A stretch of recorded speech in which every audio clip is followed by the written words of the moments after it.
Meu amigo Meirelles Júnior, grande abraço para você, boa noite. Manuel, Planeta Sustentável, show. Planeta Sustentável, importante, hein? Esse usuário aí eu gostei dele. Brenda Nunes, estou esperando aqui o meu convidado Eric Moraes. A gente estava marcada a live para 8h30. Meu amigo DJ Mauro Blug, mas o Eric, advogado, ele estava numa live antes dessa daqui e por lá o bicho pegou. Muitas polêmicas e era uma live da OAB e a gente atrasou um pouquinho, né? Era marcado para 8h30, eu não gosto de atrasar minhas coisas, mas às vezes não tem jeito. Então deixa eu só começar a acenar aqui para a galerinha que já está com a gente aqui. Vamos embora, né? Ver se a gente bate um papo importante agora com o nosso querido Eric Moraes. Ele é advogado, presidente da Comissão da Verdade da Escravidão Negra da OAB Maranhão.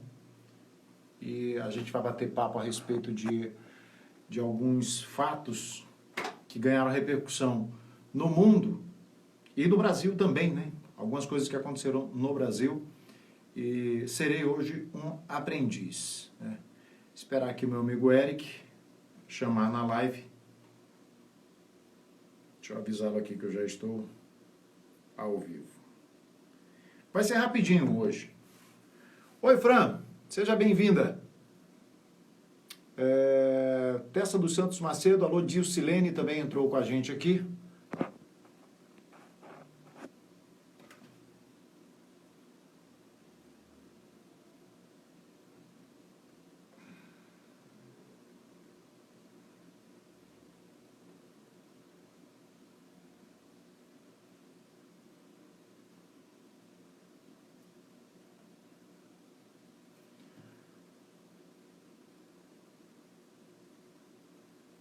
Meu amigo Mauro Blug, grava um vídeo da live. Vou gravar, vou disponibilizar o vídeo da live depois. Meu amigo Eric acaba de entrar. E vamos começar aqui o nosso bate-papo. Deixa o Eric pedir aqui para participar da live, para que a gente possa começar a conversar com vocês aqui, tá?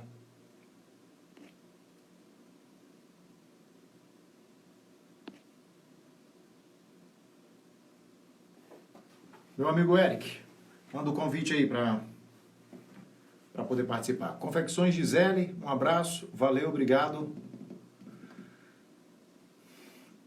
Isilene Dantas também está com a gente aqui, valeu, muito obrigado.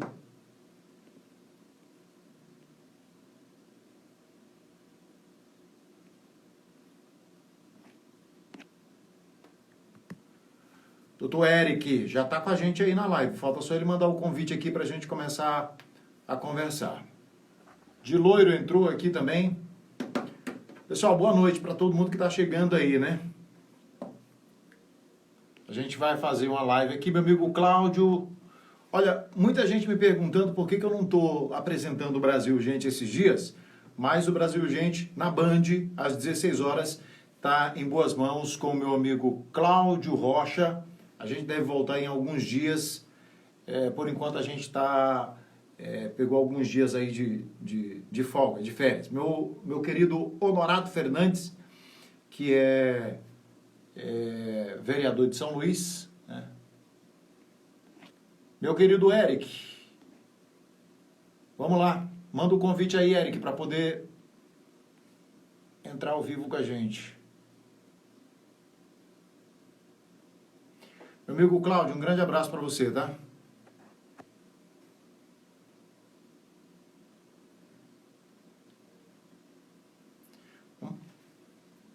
Vamos já começar, viu, gente?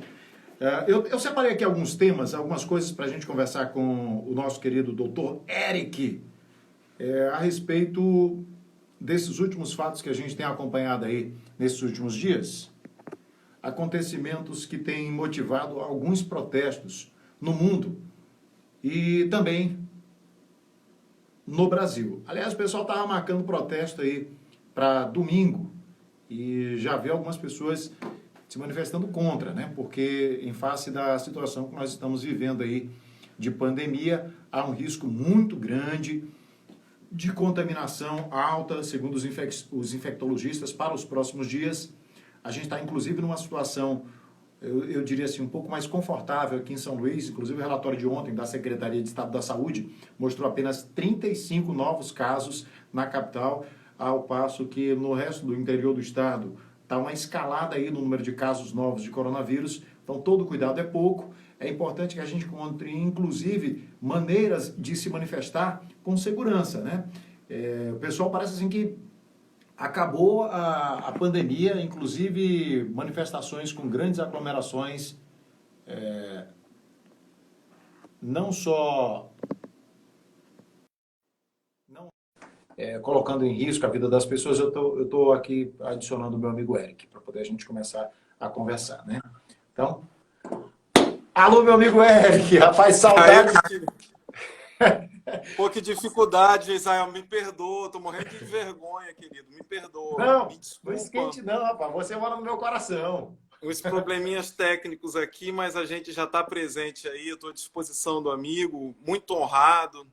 Sabe que essa parceria vem da época lá que eu coordenava o Disque Denúncia, né? Participando Isso, da exatamente. diretoria, depois da coordenação geral, você me ajudava bastante. Quando a polícia não queria me ajudar, vou até fazer aqui contar um segredo aqui para o pessoal. À vontade. Quando eu tinha muitos problemas lá no Disque Denúncia, quando as pessoas, quando a sociedade gritava, as denúncias se acumulavam, e daí eu não tinha saída a quem recorrer, eu entregava as denúncias para o Geisael aí, ele entregava no programa, e daí a gente conseguia bastante sucesso. Muita coisa foi realizada aí por causa dessa parceria, porque o Geisael denunciava. Eu fico muito feliz, até hoje a gente mantém essa parceria, essa amizade. Estou aqui à disposição, amigo. Muito obrigado. Você sabe que você pode contar comigo a hora que quiser. Fazer só um comentário a respeito disso, Eric, que é o seguinte, ó, eu sempre acreditei num papel da minha profissão, jornalista, que ele deve ser exercido primordialmente, que é o papel social. Tá? Então, se a gente não conseguir cumprir esse papel social, eu acho que invalida todo e qualquer esforço que a gente faça. Então, às vezes a gente não consegue, às vezes a gente banaliza as coisas, as ações que a gente faz, mas eu procuro não perder de vista que a minha profissão ela precisa cumprir um papel, ela precisa cumprir um papel social. E eu me esforço para fazer isso independente do que outras pessoas possam pensar, independente do que outras pessoas queiram, do que outras pessoas imaginam da profissão. Eu acho que a função primordial do jornalismo, ela tem que ser exercida primeira, é a função social. E eu te agradeço muito por ser uma das pessoas parceiras assim ao longo da vida. Eu digo isso porque hoje as pessoas elas veem a gente fazendo alguma coisa e imagina que é só por causa de política. Não, muito antes da gente pensar em entrar na política, a gente já realizava várias coisas que só agora as pessoas conseguem perceber porque você tem mais visibilidade pelo fato de estar colocando o seu nome à disposição. Sim, Tá? isso tem mais de 10 anos, né, Jesus? Tem Pois tempo pra é, caramba. exatamente. Mas, meu amigo Eric, eu quero começar a conversar com você, porque hoje eu sou um aprendiz. Hoje o protagonismo é seu aqui, tá? Eu não sou o apresentador de televisão que vai brilhar. É você quem vai brilhar nessa live, porque a gente vai falar a respeito de uma coisa que está em voga aí esses dias, que é importante a gente aprender mais a respeito, até para que a gente possa se comportar da maneira correta. Então, a primeira coisa que eu vou te perguntar é fruto de uma discussão que eu estava tendo em casa, na mesa, com a minha família, e eu gosto de discutir isso com a minha família, porque eu quero que meus filhos tenham uma formação de vida melhor do que a minha, porque a gente vem carregando um monte de comportamentos errados, de palavreado, de vocabulário errado, e a gente precisa se corrigir, e esse é um esforço maior do que quem já aprende naturalmente a se comportar da maneira certa. Então, a gente discutia a respeito de uma coisa, eu digo, vou perguntar para o meu amigo Eric na live. Preto ou negro, Eric? Ah, essa pergunta é ótima. Pergunta maravilhosa. Ela surge, né, muito em evidência porque meu amigo Babu Santana participou do BBB e daí ele passou esse ensinamento, né? Ele falou que no caso negro seria ofensa e que o certo seria chamar povo preto. Israel, não está certo isso, entendeu? Não está certo. Eu vou fazer aqui uma referência ao nosso grande Ariano Suassuna, quando ele fala assim, que as pessoas insistem que o teatro nasceu na Grécia. O teatro não nasceu na Grécia. O que nasceu na Grécia foi o teatro grego. O teatro brasileiro nasceu aqui em outra época e o teatro de outros lugares nasceram assim em outra época. Da mesma forma, eu preciso falar dessa termologia. O que o Babu falou em relação que deve ser o certo preto e que negro não é certo, ele traz uma cultura, uma metodologia, uma vivência do negro norte-americano.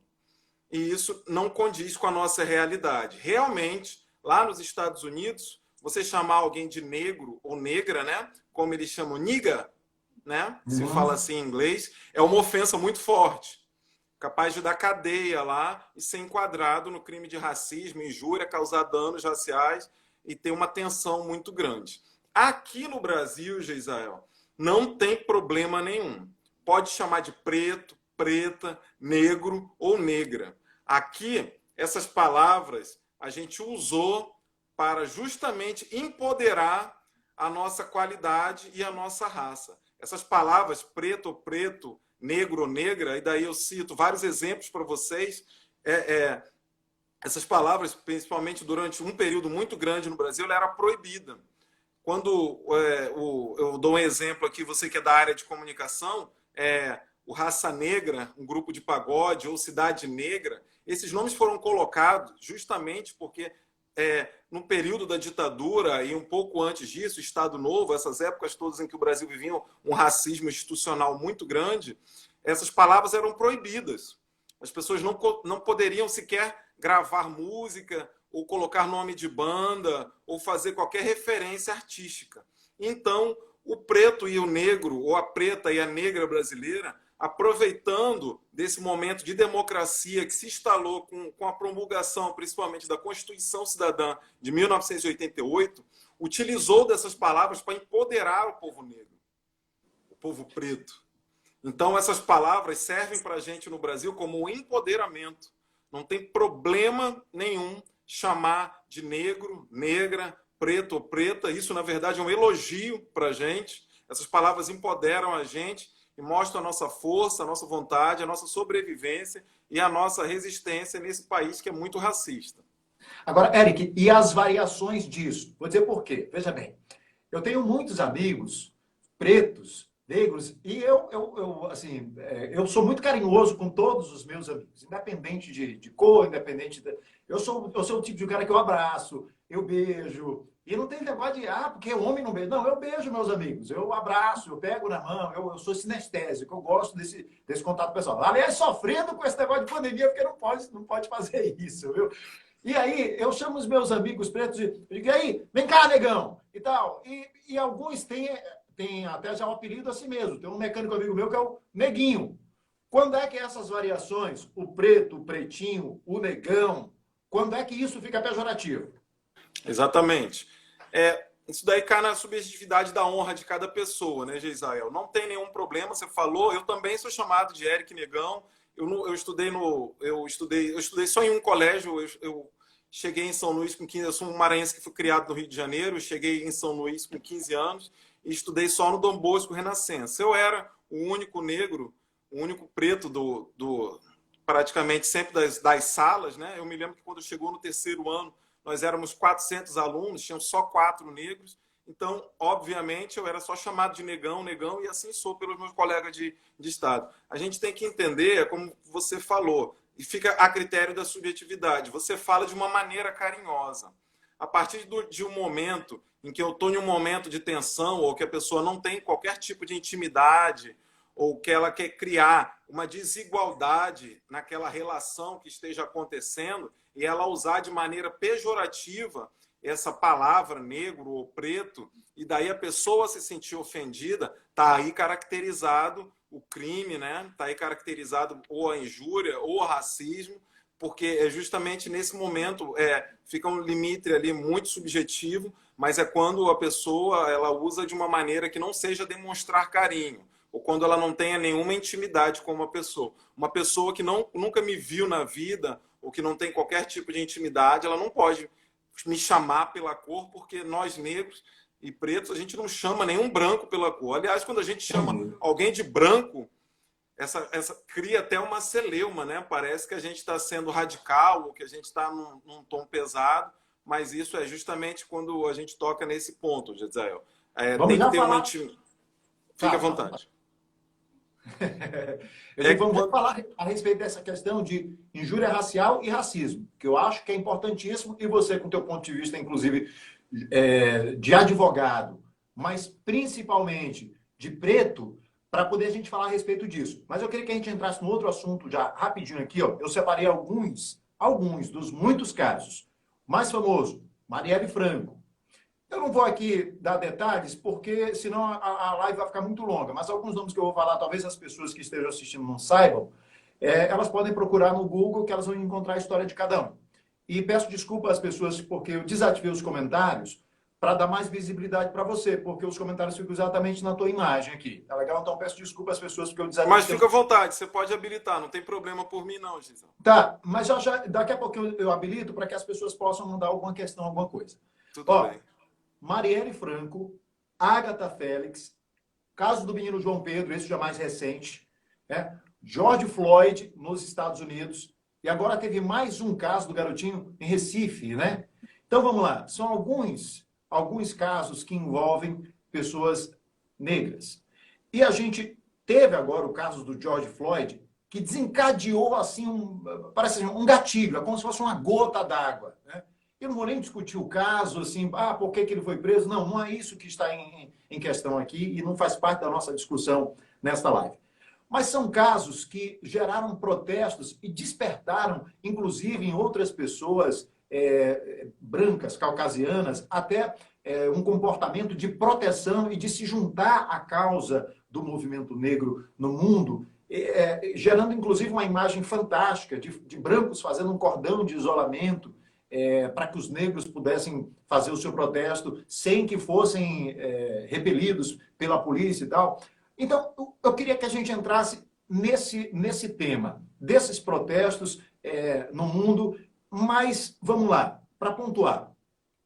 Será que a gente não tem feito aqui no Brasil, paulatinamente, não tem criado uma rotina de esquecimento desses casos, e que agora, só por causa de um caso internacional, de um caso acontecido nos Estados Unidos, a gente pega e, de repente, opa, é isso, a causa e tal, vamos protestar, vamos falar a respeito disso. Tá, o menino João Pedro foi mês passado, parece que já estava esquecendo. Marielle tem ficado mais viva, assim, pelo que ela representava, enfim, pelo que, pela forma como aconteceu, mas quantos pretos, Eric, dia após dia, às vezes de forma velada e às vezes de forma muito explícita, passam por situações que não precisam ser graves, são desse tamanhinho, mas reforçam toda uma história, toda uma cultura que a gente adquiriu. Certo. Vamos lá. Vou tentar, são muitas coisas para explicar, mas eu vou tentar resumir aqui para ser o mais breve possível. Israel, se a gente está conversando aqui hoje, é justamente por causa dessa tensão racial que se espalhou no mundo todo.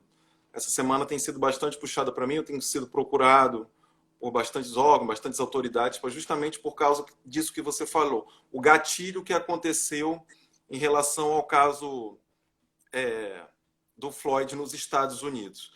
Eu preciso pontuar e fazer aí uma diferença, né? As pessoas cobram, poxa, por que vocês do movimento negro não fazem o que os negros americanos estão fazendo lá? Lá só foi uma morte, aqui morre um todo dia. Então eu preciso pontuar aqui algumas coisas e algumas diferenças bem clássicas. Toda a questão do negro, toda essa violência que a gente vive, são resquícios da escravidão. Seja a escravidão que aconteceu ao redor do mundo, a escravidão que aconteceu nos Estados Unidos, seja a escravidão que aconteceu no Brasil. Daí eu preciso pontuar algumas coisas que acontecem. A escravidão que aconteceu lá nos Estados Unidos, ela foi bastante diferente do que aconteceu aqui no Brasil. Para você ter uma ideia, a gente está sofrendo aqui no Maranhão com um problema de cotas, né?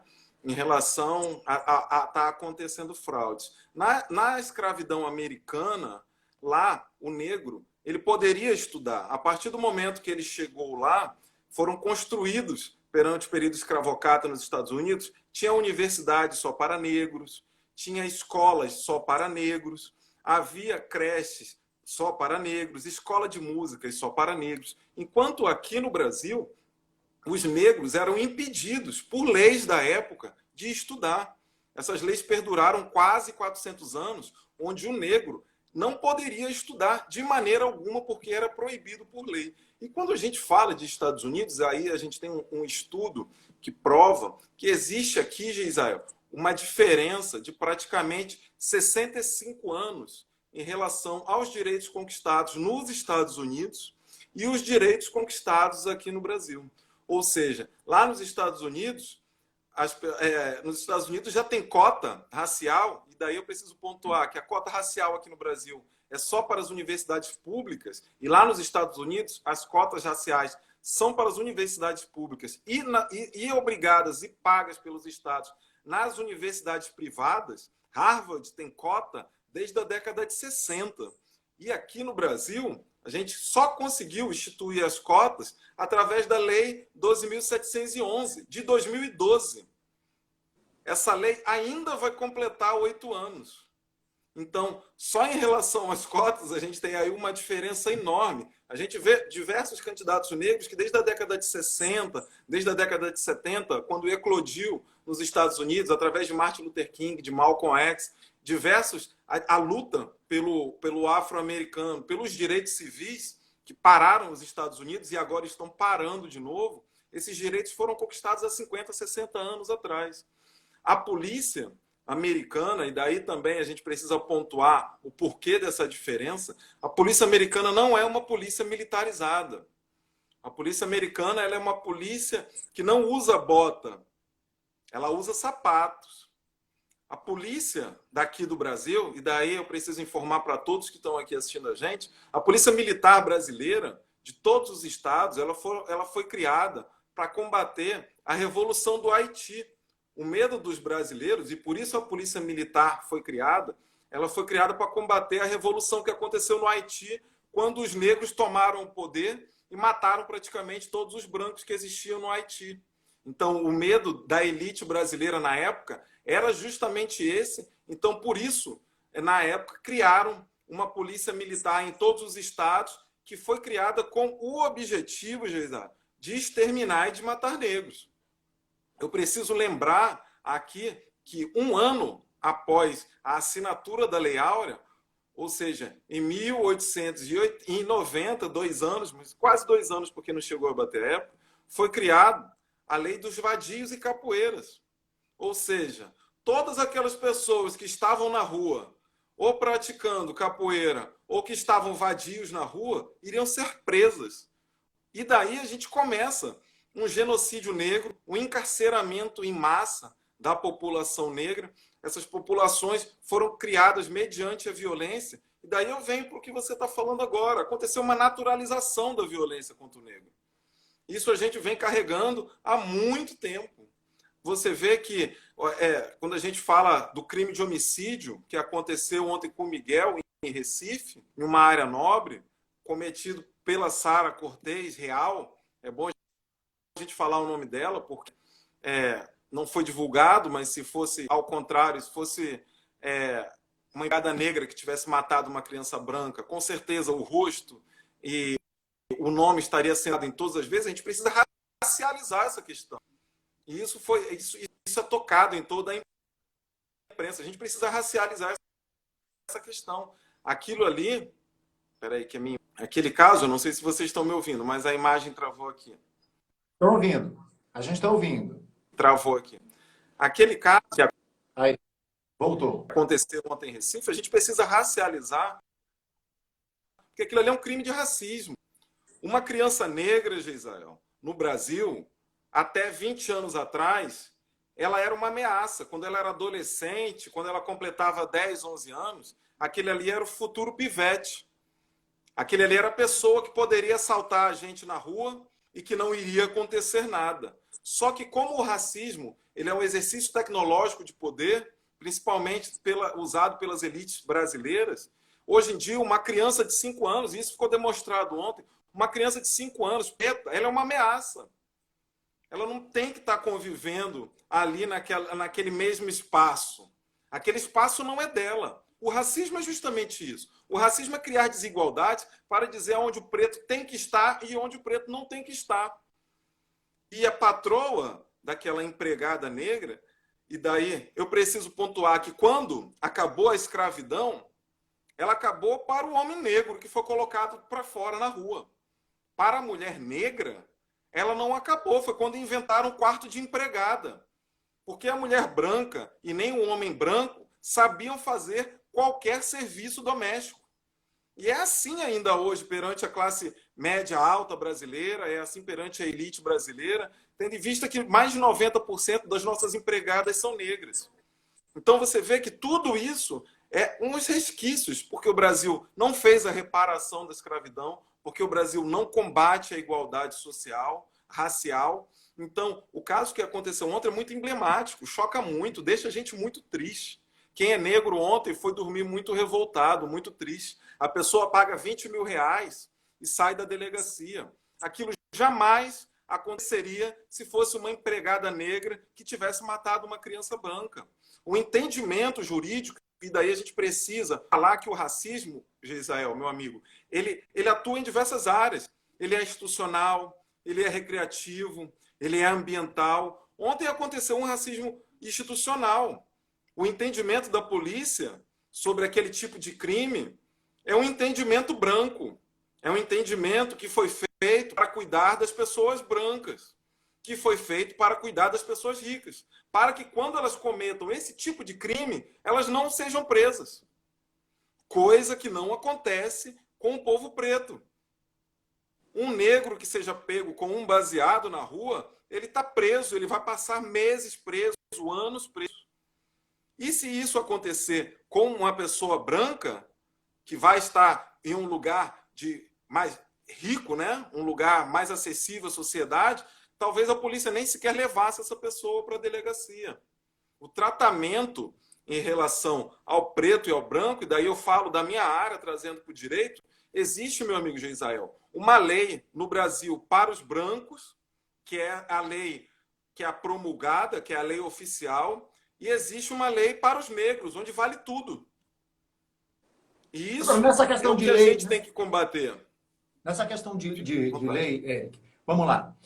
Por que que a gente enquanto sociedade, transforma questões que poderiam ser encaixadas como racismo, e aí é uma coisa que a lei ela tem punições mais severas, aí em injúria racial. O caso da menina Nidei, lá no Rio de Janeiro, aquilo é um absurdo, aquilo que os meninos, apesar de que são menores de idade, mas você vê, até teve a professora de geografia, se eu não estou enganado, ela disse o seguinte, que ela tinha falhado como professora, porque assim, é como se os meninos não tivessem aprendido nada, um absurdo aquelas conversas de WhatsApp, e tratado como injúria racial. Por que se trata isso como injúria racial? É só para poder minimizar exatamente a punição a quem comete o racismo? Sem dúvida, amigo. Sem dúvida. Você foi perfeito. É justamente isso. É o que a gente chama na ciência, e essa é uma ciência que é desenvolvida só por autores negros, por isso a necessidade da gente ouvir, ler autores negros, entender esses pensamentos negros, é o que você falou. A injúria racial, Gisele, ela está presente, e daí eu preciso falar que ela está presente no nosso Código Penal. O nosso Código Penal ele é de 1940. E é lá que estava presente a injúria racial, que era onde era encaixado esses tipos de crime. O crime de racismo, que é a Lei 7716 de 89, ele só tem 30 anos. Foi a partir de então que racismo virou crime. Até então, o crime de racismo era uma contravenção penal. A pessoa poderia me chamar de macaco, fazer o que ia acontecer comigo, que ela iria entrar na delegacia e ia sair tranquilamente, ou pagando uma fiança, ou somente batendo um papo com um delegado, e através Deixa eu de te muita interromper. força. Eu me lembrei de uma coisa aqui, me desculpa, mas é porque À vontade. eu não posso deixar passar em branco. Cara, a televisão fazia piada racista nos anos 80, nos anos 90, cara. Fazia piada, tinha piada racista nos Trapalhões. A gente via aquilo com a maior naturalidade do mundo. Exatamente, porque, como eu falo, o racismo é muito poderoso, Gisele. Ele é uma ferramenta poderosíssima. A gente vive num país que ele é o crime perfeito. A gente vive uma dicotomia, aquilo que você falou. Todo mundo sabe que o Brasil é um país racista. Só que a gente não conhece nenhum racista preso. Eu trabalho, eu milito na área do direito, você sabe, só a nossa parceria tem mais de 10 anos em termos de direitos humanos, a gente não conhece aqui no nosso estado uma pessoa que tenha sido presa por racismo, que enfrente o presídio, ou que tenha ido para o presídio, que esteja lá pagando, não fica nem um dia preso, justamente por causa desse racismo institucional. O crime de racismo ele só tem 31 anos. E assim como várias temáticas negras, daí a gente fala da lei de cotas, da lei de da lei 10.639, que estipula o estudo da África, toda a nossa diáspora, que tem que ser ensinada na universidade para os professores ensinarem as crianças esse estudo, essa lei torna obrigatório que contem as histórias do nosso herói, parem de falar que o negro só foi o escravo, contem as nossas histórias, as nossas revoltas, contem a história de Negro Cosme. Nós somos maranhenses, ninguém sabe a história desse grande herói Negro Cosme. E olha que somos uma população majoritariamente preta do Maranhão. Né? Extremamente. Mais de 70%. Mais de 70%. Autodeclarado, mais de 80% no último dado do IBGE. Para você ter uma ideia, Gisele, quando a gente faz essa comparação, os Estados Unidos só tem 13% de negros. 13% de negros. Lá eles são minoria. Só que quando a gente liga a TV e assiste um filme americano, ou a gente assiste uma série americana, ou a gente liga o Netflix, tem mais negro nas séries americanas, na TV americana, do que negros no Brasil, onde nós somos maioria. Eu faço o relato de Spike Lee, talvez o maior cineasta da história do cinema, que é americano. Ele fala que quando ele ligou a televisão brasileira, ele achava que ele estava na Dinamarca ou na Suécia, porque não existiam negros na televisão. Você vê cadê os galãs? Cadê os galãs negros das novelas brasileiras? Cadê? Exatamente. E a gente tem cada negão bonito, velho, fala sério, né? Os caras, cantores, artistas e tudo, os caras sempre assumem papéis secundários, os caras nunca são colocados, até pelas próprias organizações. Aí alguém escreveu aqui certinho, beleza exótica. É o negro com traços brancos. É que é o bonito. E essas coisas a gente não pode naturalizar. A gente precisa abrir essa janela e mostrar para as pessoas, ei, isso aqui é racismo, é estrutural, mas é racismo. É feito exatamente para parecer assim, para a gente não pensar que é. Eu vou aproveitar uma fala sua. A diferença nossa, já aproveitando isso, porque a gente é muito cobrado, por que vocês não fazem como os Estados Unidos? A diferença nossa é justamente o branco brasileiro e o branco americano. O branco americano está lá fazendo maioria. E o branco americano, igual o branco brasileiro, ele sabe que o racismo existe. O branco brasileiro, ele nega o racismo. O branco americano está lá na frente da polícia para que os negros não sejam achincalhados pela polícia. Enquanto aqui ocorre ao contrário. Nós não temos esse abraço dos nossos irmãos. Você vê que na nossa televisão, daí, você aproveitou essa deixa, eu falo, quando se reporta o Egito, né? Vou reportar o Egito é na África. Só que aí os personagens do faraó é o Sérgio Maroni, são os galões, é um Egito todo branco. É um Egito que nem existe. Até se existisse branco no Egito, com aquele tamanho de sol que tem no Egito, que ali é a África, ele iria ficar de uma cor que não é aquela que é reportada perante a nossa imprensa. É tudo muito chocante. Você vê que a Globo... Não, vamos lá. É porque assim, vem um monte de coisa na cabeça, eu estou vendo que eu tenho que estar correndo. Fica à vontade. Você acabou de citar aí a questão dos brancos fazendo cordão, a gente já falou isso aqui. Dos brancos fazendo cordão para proteger os negros nos Estados Unidos. Eu fico imaginando como seria uma situação dessa aqui, especialmente pelo que você falou. Primeiro que aqui o branco se comporta de uma maneira diferente. Tem o negacionismo da história, né? Exatamente. Eu imagino as pessoas assistindo esse nosso vídeo depois, que eu vou disponibilizar no YouTube e no Facebook, e as pessoas dizendo assim, papo furado, mimimi, não sei o que lá. Aposto. Exatamente. Tem sempre alguém pensando isso. Ei, você que está me assistindo agora, eu estou falando contigo mesmo, é de ti que eu estou falando, tá? Então, Eric, veja bem, como é que seria, será que isso funcionaria aqui? Porque, imagina, vamos imaginar que os brancos fizessem um cordão para proteger os negros, mas nós temos muitos policiais, por exemplo, negros. Como é que seria, tenta imaginar essa cena. Negros, um cordão de isolamento feito por brancos, policiais, negros também do outro lado. Isso funcionaria? Não, não aconteceria. Jamais. Alguma, a gente não ia ter nem essa parceria. Falar, quando a gente fala de negros, policiais, existe, Gisael, é como eu falei para você, a polícia militar, a partir do momento que o negro adentra ao corpo da polícia militar, ele vem sofrer um processo de embranquecimento. É o racismo institucional. Essas decisões, os pensamentos, as filosofias, a sociologia, a antropologia que a polícia militar trabalha é justamente embranquecer.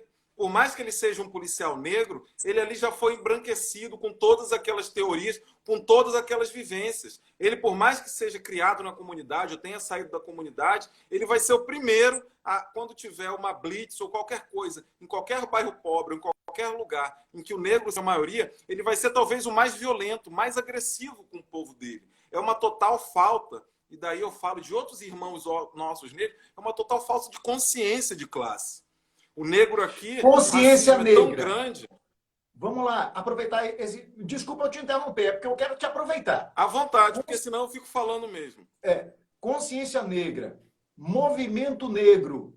Inclusive, nós temos gente até... agora, o rapaz da Fundação Palmares falou um absurdo aí. É como foi o termo que... Escória.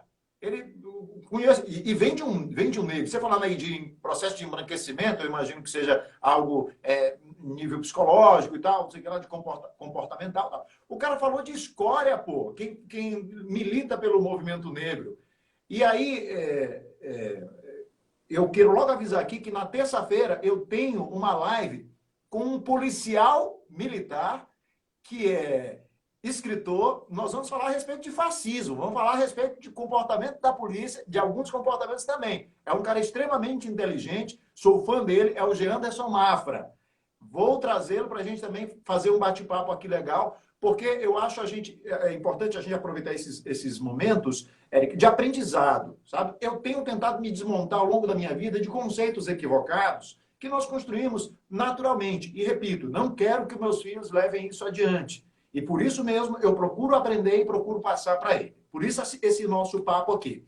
Agora, a gente falou de cotas e tem um perfil agora no Twitter que está denunciando pessoas que entraram na UFMA através de cotas. Mas tem algumas questões aí que eu gostaria que tu me desse a tua visão. Em primeiro lugar, em alguns momentos, esse Twitter, essa conta no Twitter está também tendo comportamentos racistas. Como, por exemplo, uma menina que ela realmente é índia, ela se sentiu ofendida porque ela foi tratada como não índia. Por quê? Porque se espera o estereótipo do índio. Porque se espera o estereótipo do negão, do negro. É isso. Então, qual que é o limite disso? E, especialmente, a questão da pessoa se autodeclarar parda ou negra. Eu, por exemplo, no meu documento é pardo. A minha filha é branquíssima e o documento dela é pardo. Como não cometer injustiças diante dessas questões? E, de cor, aí discutindo-se. Mas eu sou filho de... Meu pai é negro, minha mãe é branca. Eu sou só 60%... eu sou 40% só branco, então eu não tenho direito à cota. Esse negócio de cor, de definir... Como lidar com isso? Certo. A gente tem no Brasil a característica do racismo no Brasil, né, Gisael? Ele não parte da heteroidentificação, ele vai da aparência, né? Eu posso ser negro, mas eu posso ter um irmão branco. Isso não quer dizer que meu irmão branco vai sofrer racismo. Quem tem as características de negro é que vai sofrer o racismo. quando você fala dessa questão, é uma questão que a gente debate muito no movimento negro, que é o colorismo. Eu aproveito aqui para fazer uma palavra, trazer o livro Escravidão, do Laurentino Gomes, escritor muito famoso, você deve conhecer, escreveu diversas obras. Ele está agora montando a trilogia do livro Escravidão. Ele cita uma carta de um português recém-chegado à África, né? E quis enviar uma carta ao rei de Portugal e explicar que como é que estava, né? Assim como Pero Vaz de Caminha aqui no Brasil, relatando o que era essa terra. E daí ele cita que na África tinham negros de várias cores, inclusive negros da cor de europeus que poderiam até enganá-lo. Ou seja, a nossa negritude, ela se transforma em diversas partes. Você vai ver negro, pele bem clara, e ele não vai deixar de ser negro, porque a negritude dele vai estar ali expressa por um cabelo, a negritude dele vai estar expressa no seu nariz, ou em qualquer outro tipo de fenótipo em que ele pode ser negro. Existem negros da pele clara. Isso é uma coisa que precisa a gente frisar. Existem negros da pele clara, mas negros da pele clara, eu cito aqui até um exemplo, que é o João Nogueira, pai do nosso querido famoso cantor Diogo Nogueira. O João Nogueira era um negro da pele muito branca, mas ele tinha ali no seu Black Power demonstrado a sua negritude. Então, a gente tem nessa ciência que a gente chama, que é o colorismo, negros de diversas formas. Essas formas de denúncia, elas não podem ser racistas, de olhar somente a pessoa pela sua pele, ou pela sua cor de pele, ou por qualquer tipo de característica. A gente precisa aprofundar muito mais isso, né? Pode ter índios. Essa lei, é importante você falar, porque a lei de cotas, as pessoas pensam que é só para negro. Não é, gente. A lei de cotas, ela é para negro, para indígena e para todas as pessoas com renda até um salário mínimo e meio por família, que tenham feito todo o primeiro e segundo grau na rede pública, o ensino médio e o ensino fundamental. Ela ataca as questões raciais, as questões econômicas e as questões indígenas.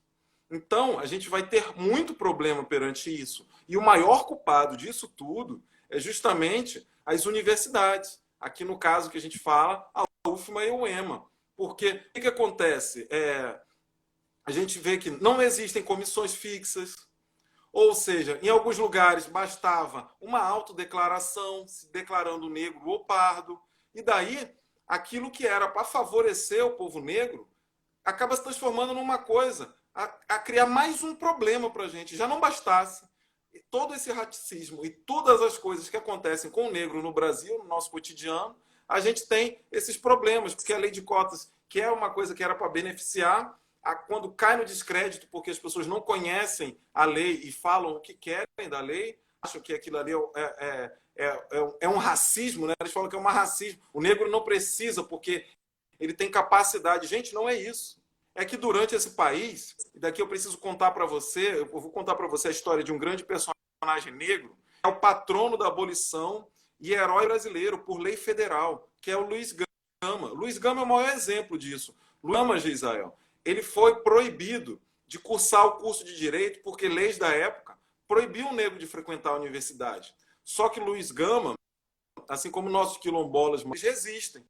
Então, Luiz Gama, que era um homem livre, e que foi vendido pelo seu pai aos 10 anos e já teve que entrar na justiça para provar que tinha nascido livre, ele cursa a Universidade de São Paulo, que até hoje existe, que hoje em dia tem estátua dele lá, auditório dele. Ele cursou todo o curso de Direito como ouvinte. Ele fez os 5 anos de faculdade como ouvinte. E isso pode até hoje, gente. Qualquer aluno de Israel, professor, ele sabe que qualquer aluno pode participar de qualquer aula como ouvinte nas universidades públicas. E aproveitando, Luiz Gama se aproveitou de uma brecha jurídica que perdurou até 1934, até a Constituição de 1934. Você poderia exercer a advocacia até o primeiro grau judiciário, se você demonstrasse perante os tribunais que tinha saber jurídico. E então você ganhava uma carteirinha de provisão, como se fosse uma carteira da OAB, e foi assim que Luiz Gama fez e adentrou no judiciário com as famosas ações de liberdade.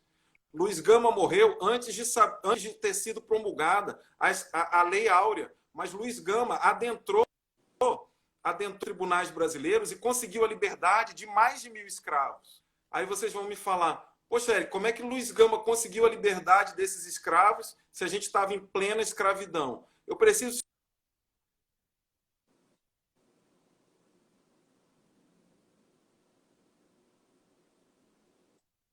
O Brasil proíbe o tráfico negreiro.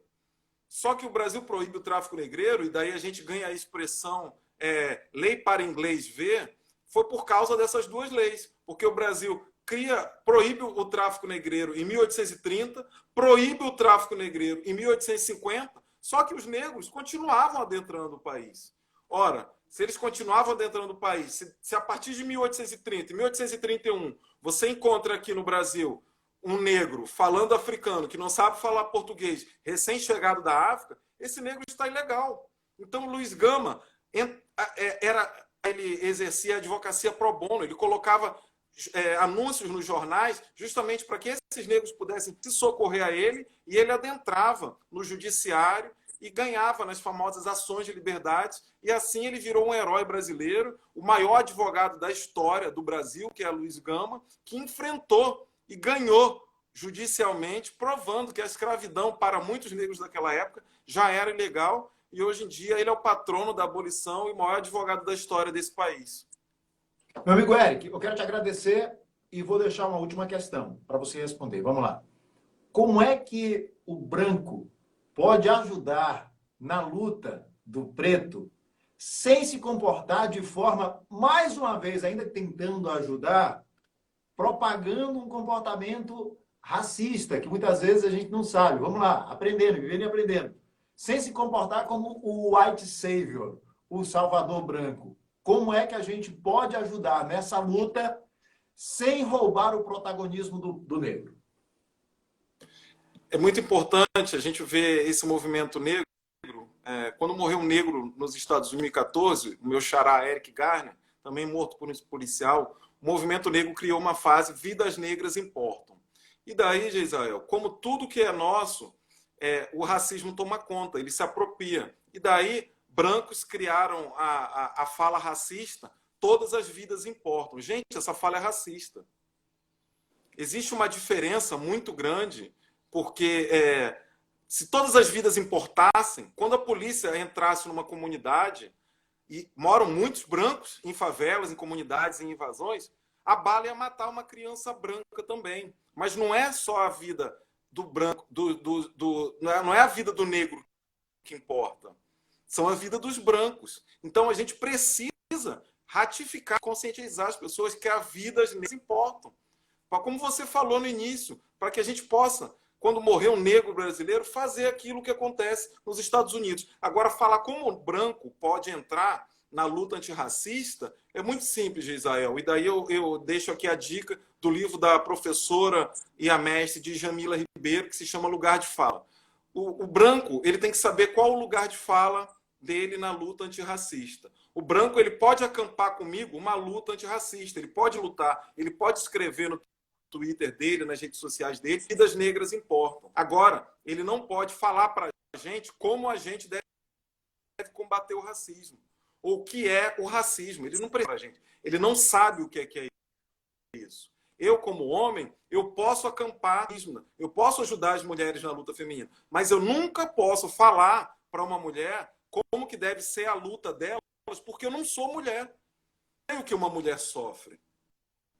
Esse não é meu lugar de... E para a segunda questão, como o branco pode adentrar na questão antirracista, é fazer aquilo que a sociedade nunca deixou. Leiam a coleção Feminismos Plurais, leiam Josi Beffo falando sobre empoderamento, leia Moreira, criador da tese do racismo recreativo, leia o professor Silvio Mesquita, Silvio Almeida, que estava ontem no Pedro Brial, leia a obra dele sobre racismo estrutural, leia a de Jamila Ribeiro, o Pequeno Manual Antirracista. Vocês só vão aprender a lutar contra o racismo quando vocês estudarem e ler os autores negros. Eu passo pela Academia de Direito, eu passei também pela Academia de Comunicação na UFMA, Geisel, e não lê um autor negro sequer. A gente não cita nas nossas petições e no judiciário um autor negro sequer. Como que eu vou ganhar uma tese de racismo, um crime de racismo, no judiciário completamente branco, citando autores brancos? Possível. As nossas causas, por que a gente não leva as nossas causas para o judiciário? Porque se a gente levar lá, a gente vai perder. É uma coisa muito complicada. Ou a gente vai sofrer mais racismo ainda. Porque ele vai falar que ele tem me chamado de macaco, ou qualquer outra expressão que alguém possa falar desse racismo recreativo, eles vão entender como brincadeira. Eles não vão saber que aquilo é racismo. Então a gente precisa empretecer a nossa leitura. Leiam autores negros, respeitem o lugar de fala, acampem a luta antirracista, mas estejam presentes com a gente nessa nossa luta, que é histórica, já tem bastante tempo. Caiu aqui minha imagem, mas voltou. Amigo, obrigado. Eu sei que eu Eric, falei demais aqui. Não, eu te Perdoe se a agradeço. fala foi um pouco fora do tom. Não, ótimo. Te agradeço imensamente. Quero dizer que é um caminho, é um aprendizado. Acho que a gente tem ainda uma longa estrada para trilhar enquanto sociedade e a gente tem que aproveitar os espaços. Eu vou deixar o vídeo no Instagram, salvo. Vou também postar no YouTube e no Facebook. Espero que a nossa discussão possa contribuir. Eu, quando apareço na televisão, as pessoas dizem assim, Geisel, tu aparece mais escuro na televisão. Todo mundo que me vê pessoalmente me acha mais branco do que eu apareço na televisão. E quando as pessoas dizem isso, eu pego e falo assim para elas, eu digo, olha, porque eu sou negão e na televisão aparece a minha verdadeira alma, a minha verdadeira aura. Eu sou negão. E a minha avó, eu só me dei conta de que a minha avó era negra depois de muito tempo. Eu olhava com tanta naturalidade, mas do lado da minha avó, ela era descendente de negros de quilombo e de indígenas. Então, aqui nessa veia, não corre só sangue de europeu, não, que é do lado do meu avô. Corre sangue de preto, corre sangue de índio, e ainda tem mais, hein? Ainda tem sangue aqui de albinos que tem na minha família. Então, esse negócio de raça branca, raça puríssima, comigo não rola, não. Aqui eu também sou negão. Muito bom, amigo, muito bom, muito bom. Você tocou numa parte, só para terminar aqui para tocar, À vontade. existe um teste de ancestralidade que qualquer ser humano pode fazer, ele vende aí pela internet, até por um preço popular, quem pode tirar suas dúvidas. O neguinho da Beija-Flor, quando esse teste de ancestralidade, 90% do sangue dele era europeu. Então, ou seja, essa coisa de raça foram os racistas que criaram. É óbvio que somos seres humanos e, por vezes, a cor da pele ela só serve para que seja um cometido crime, mas isso não existe. Isso foi uma coisa criada para criar uma desigualdade, para dizer onde alguém pode ficar, ou quem tem que ser preso, ou quem tem que ser morto. A gente tem que combater isso sempre, e eu conto sempre com sua amizade. Sei que você agora está adentrando na política. Espero que você lute. Eu toco aqui 2 pontos para todos os políticos. Temos que lutar pela reparação da escravidão, temos que lutar pela igualdade racial, tem que existir essas 2 secretarias, um plano de governo, tem que ter negros debatendo para que possam existir políticas públicas. Só vamos acabar com o racismo com políticas públicas e principalmente com a educação, com a Lei 10.639, que hoje em dia é 11.654. A gente vai ensinar quem são nossos heróis, que o negro não foi só escravo, o negro construiu esse país aqui debaixo de muito sangue, debaixo de muita sodomia, muito estupro, muita morte, mas a gente resistiu e a gente não é inimigo do brasileiro, muito pelo contrário. Talvez esteja no negro, nos nossos quilombos, nos nossos terreiros, nas nossas religiões, toda a solução para o Estado brasileiro. Muito obrigado, amigo. Você sabe que você mora no meu aqui, pode contar comigo sempre. Seu abraço está guardado aqui, viu? Para quando acabar a pandemia, a primeira oportunidade que eu tiver, eu vou te dar um abraço, viu? Eric, bom também, obrigado. amigo. Obrigado, também. Pessoal, que entrou na live também. Alguns comentários aqui, eu deixei aparecer aqui alguns. Algumas vezes eu tirava, desativava para que eu pudesse te enxergar melhor, sem as letrinhas na frente. Mas muito obrigado, pessoal. Vai ficar à disposição o vídeo, vou postar também no YouTube. Eric, meu amigo, show, obrigado. por esse aprendizado aqui. Você não tem ideia de como eu gostei, viu? De como eu amei estar contigo hoje. Tá bom? Obrigado, amigo. Sempre bom estar na sua companhia. Muito axé. Obrigado a todos presentes. Tchau. Tchau, tchau.